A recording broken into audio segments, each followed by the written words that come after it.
Halo guys, welcome back again to my channel bersama saya Hansen di sini dan seperti biasanya setiap harinya saya akan buatkan video seputar cryptocurrency. Apa kabar kalian hari ini semuanya? Semoga dalam keadaan yang baik-baik saja. Teman-teman, kita melihat Bitcoin masih terkonsolidasi dengan cukup baik di sekitaran area 88 sampai 90 ribu dolar. Apakah kita sudah akan bersiap untuk break ke area higher high yang baru ataukah masih ada sesuatu yang perlu kita waspadai sebelum kita berasumsi bahwa konsolidasi yang kita lihat telah usai.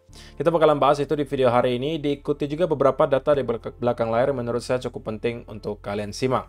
Jadi stay tune terus sampai akhir video. Nah, per hari ini teman-teman, secara global market cap crypto berada di angka 3,05 triliun dolar atau naik sekitar 0,99%. Nah, kalau misalnya kita melihat top 10 coin sendiri, keadaannya juga dominan berwarna hijau, kenaikannya ranging antara 2, sekian% hingga kurang lebih 5%, atau bahkan ada yang sampai 9%. Yang menjadi top performer hari ini juga yaitu adalah XRP dengan kenaikan 9,21% ke 1,14 dolar. So, itu adalah outlook sementara dari beberapa top coin yang ada. Sekarang kita langsung aja masuk ke beberapa data dan berita terbaru hari ini. Nah, yang pertama teman-teman, kita mau cek dulu karena kita sudah di hari Senin lagi. Kira-kira minggu ini ada event dan data ekonomi penting apa yang perlu kita waspadai. Dan setelah saya screening sekilas tadi, secara overall bisa saya simpulkan bahwa minggu ini termasuk minggu yang cukup quiet in terms of data dan juga event ekonomi. Karena di awal minggu, menurut saya tidak ada sesuatu yang terlalu penting yang perlu kita perhatikan. Barulah mungkin nanti di hari Kamis kita akan mendapatkan beberapa event dan juga data yang cukup penting, yaitu adalah speaks dari salah satu anggota FOMC, diikuti malam harinya di pukul 20.30 waktu Indonesia Barat. Kita akan mendapatkan beberapa data yang dikategorikan sebagai data high impact, yaitu adalah initial jobless claim, ada Philadelphia Fed Manufacturing, dan juga ada existing home sales. Diikuti juga tentunya ada continuing jobless claim. Jadi di hari Kamis nanti itu ada beberapa data secara sekaligus yang terkategori high impact dan itu mungkin sedikit banyak bisa mempengaruhi pergerakan market. Tetapi sisanya saya tidak melihat ada sesuatu yang terlalu penting untuk kita waspadai. Jadi secara overall minggu ini tidak sesibuk minggu kemarin lah ya teman-teman. Jadi kalau misalnya kita mau melihat ada pergerakan yang signifikan, mungkin tidak bisa kita gantungkan kepada event dan data ekonomi untuk minggu ini. Itu yang pertama. Yang kedua, teman-teman, kalau misalnya kita perhatikan Bitcoin atau Crypto Fear and Greed Index, untuk sementara ya, kita telah hit kembali ke sekitaran area 83, atau kategorinya adalah Extreme Greed. Kalau misalnya kita sudah menyentuh angka 75 ke atas, itu biasanya sudah kategorinya merupakan Extreme Greed, teman-teman. Nah, inilah juga alasan menurut sebagian orang ya, kenapa kita telah menemukan at least semacam local top di Bitcoin.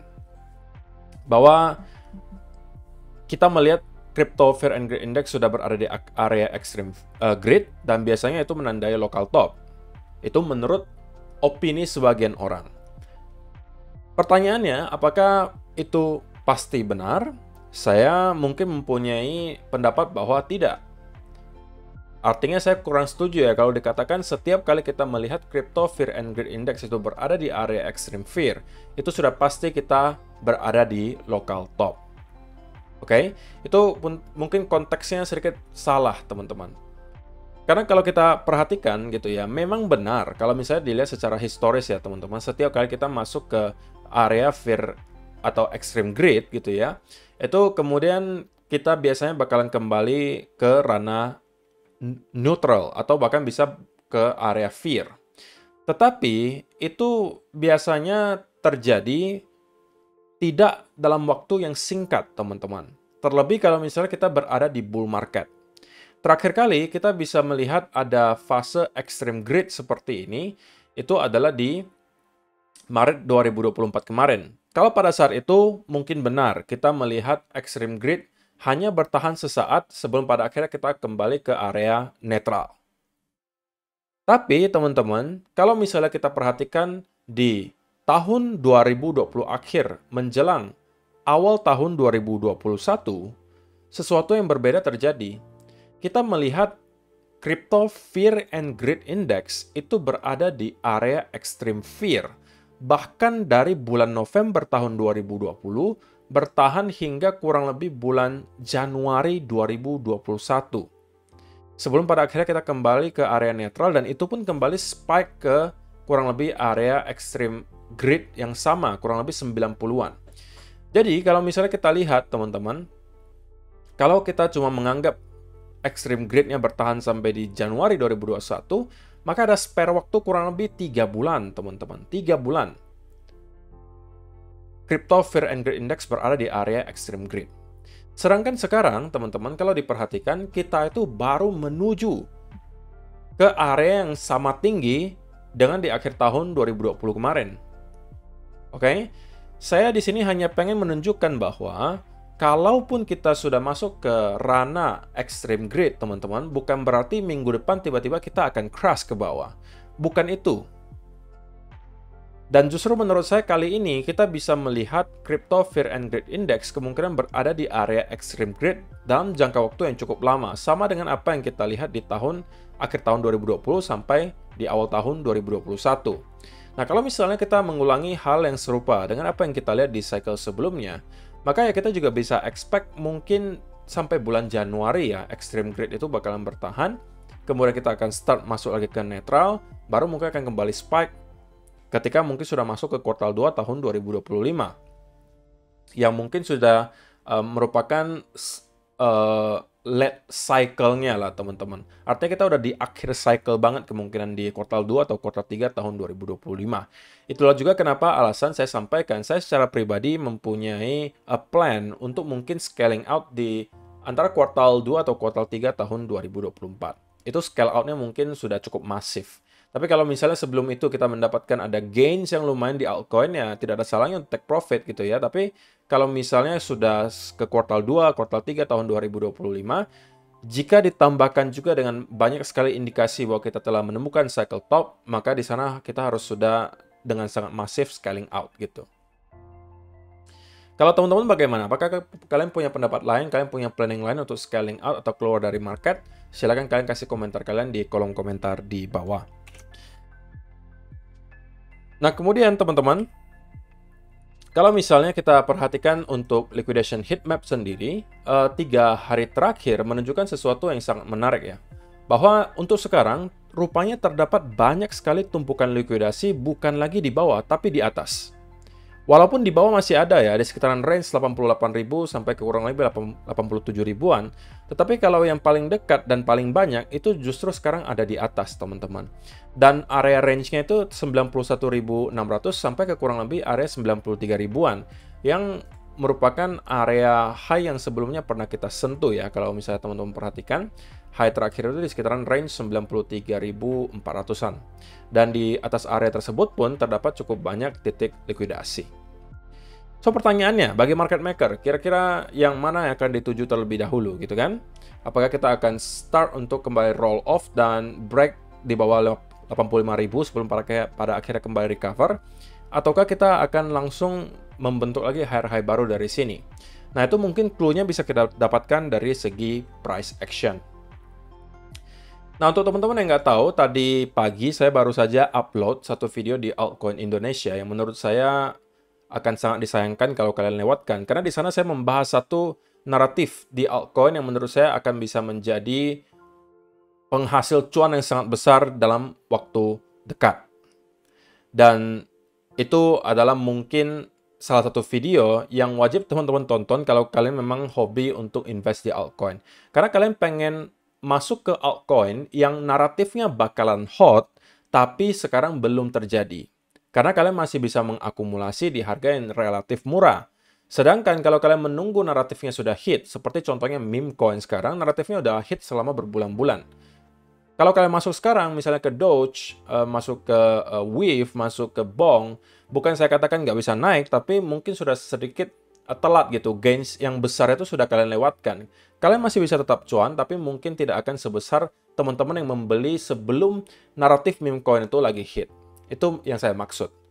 Nah, sekarang kan kalian pengen jadi investor awal di naratif yang next bakalan hot gitu kan. Apa naratifnya? Itu saya sudah bahas di video Altcoin Indonesia pagi hari ini.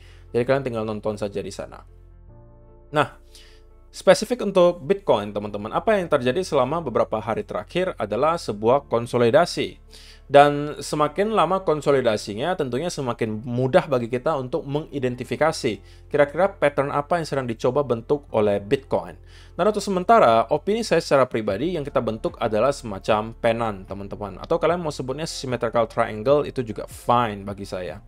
Nah, kita ada di penghujung pattern tersebut, teman-teman. So, antara hari ini atau besok, harusnya kita bisa melihat keputusan dari Bitcoin, kira-kira pengen breakout-nya ke sebelah mana. Nah, ini juga lah yang akan mungkin menentukan kira-kira area mana yang bakalan kita tuju sesuai dengan area of liquidation yang baru saja kita tadi bahas. Kalau misalnya Bitcoin memutuskan untuk melakukan breakdown dari sini, maka kita bisa expect akan ada sell off kemungkinan sampai di bawah 85.000, teman-teman. Sekali lagi, sweet spotnya bagi saya adalah kalau kita mau melakukan pullback, itu di sekitaran area $84.000.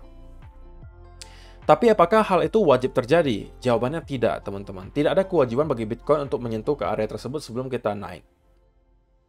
Jadi, kalau misalnya kita berhasil untuk justru breakout dari area pattern ini, ya kan, yang sudah menahan Bitcoin selama kurang lebih seminggu lah ya. Kita koreksi atau pullback di sini terjadi dari tanggal kurang lebih 12 November sampai sekarang. Ya, anggap kurang lebih seminggu lah. Ini sebenarnya sudah sesuai dengan apa yang kita bahas di hari Senin lalu.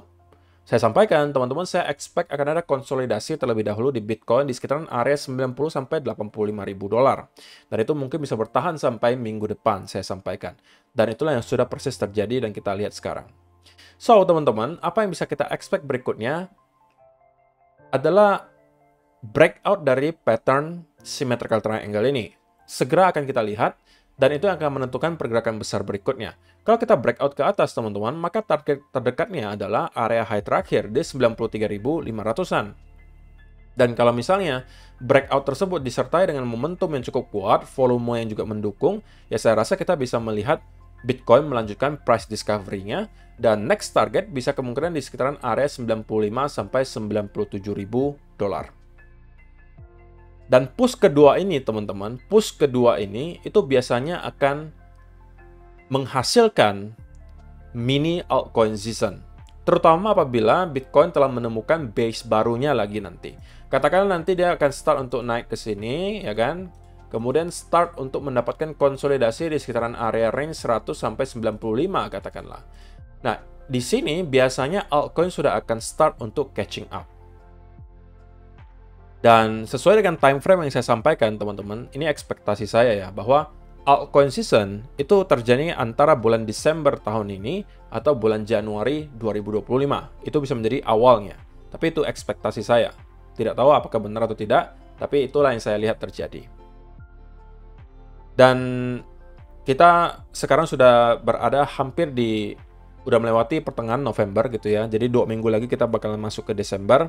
Dan saya rasa banyak sekali indikasi yang menunjukkan bahwa ya altcoin memang sepertinya sudah siap untuk bisa outperform Bitcoin. Dan itu bisa terjadi awal Desember atau bahkan di Januari. So, sangat simpel ya teman-teman. Apa yang bisa kita expect berikutnya di Bitcoin itu akan bergantung kepada breakout-nya dari pattern ini. Jika kita breakout ke atas, maka kita bisa expect setidaknya akan ngeritas ke area high terakhir di 93.500. Tapi kalau kita breakdown, kita harus bisa mengetahui bahwa masih ada tumpukan likuidasi di sekitaran area 85 atau bahkan sampai 84.000 dolar. Itu adalah range dan juga sweet spot-nya untuk koreksi kita kali ini berakhir. So, saya rasa itu aja sih teman-teman yang mau saya sampaikan di video hari ini. Be patient, teman-teman. Oke, be patient. Ini adalah satu fase yang telah kalian tunggu selama bertahun-tahun. Oke, kalau kalian sudah invest di Bitcoin, ya selamat. Harusnya kalian sudah mendapatkan cuan yang luar biasa. Tapi kalau misalnya kalian yang invest di altcoin, saya tahu mungkin sebagian dari kalian merasa bahwa kalian masih tidak mendapatkan gains apapun dari fase bull ini. Tapi percayalah kalau misalnya kalian sudah melakukan riset dengan baik, kalian sudah punya conviction bahwa project altcoin yang kalian invest adalah sesuatu yang akan hit nantinya, kalian tinggal bersabar aja menunggu, dan harusnya nanti akan ada gilirannya altcoin kalian juga ikutan naik. Karena beberapa hari terakhir teman-teman sebenarnya juga sudah terdapat banyak sekali, atau beberapa lah ya, tidak banyak banget, beberapa altcoin yang telah mengalami kenaikan yang lumayan signifikan. Bahkan altcoin yang market cap-nya tidak kecil, contohnya HBAR, itu telah naik dari 0,041 sampai 0,1 sekarang. Bahkan sempat hampir menyentuh 0,12, which is berarti kalau kita ukur secara persentase, itu adalah kenaikan hampir kurang lebih 200%. Bahkan XRP sekalipun yang mungkin selalu dikatakan orang sebagai stable coin gitu ya, sekarang juga sudah start untuk mengalami kenaikan. Dan kenaikannya juga lumayan signifikan, dari 0,5 sekarang sudah 1,1, atau roughly kenaikan lebih dari 100%. Jadi itu adalah project yang market cap-nya sudah sangat besar, teman-teman. Oke, itu saja sudah bisa naik kurang lebih 100-200%. Apalagi kalau teman-teman yang mungkin investnya project yang market cap-nya masih di bawah itu. Mungkin masih ratusan juta dolar, atau bahkan mungkin puluhan juta. Kalau memang kalian invest dengan baik dan kalian menebak dengan benar gitu ya, project yang bakalan hit, ya dalam waktu yang sangat singkat kalian bisa mendapatkan gain 100%. Cuma pertanyaannya apakah kalian bisa bersabar atau tidak, itu saja. So, itu aja untuk video hari ini teman-teman, semoga bisa bermanfaat untuk kalian semua. See you in the next video guys. Bye-bye.